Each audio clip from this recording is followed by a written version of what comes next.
In this video, I will show you how to fix WhatsApp could not start. Please restart your iPhone if the problem continues. Solution number 1. Restart your iPhone. Quickly press and release the volume up button. Next, quickly press and release the volume down button. Finally, press and hold the side or power button. Slide it to power off. After a few minutes, until you see the Apple logo. Solution number 2. Go to Settings. Scroll down and click on General.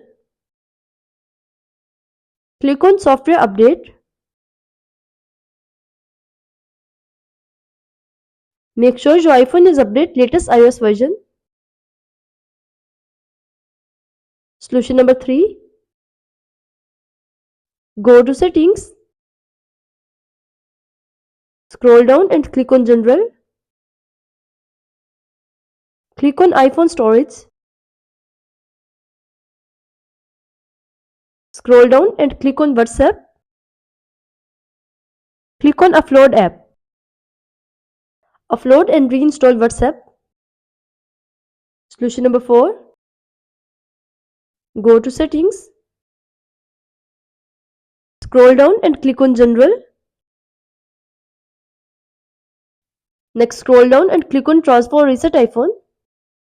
Click on Reset. Click on Reset All Settings. Again, click on Reset All Settings to confirm this process.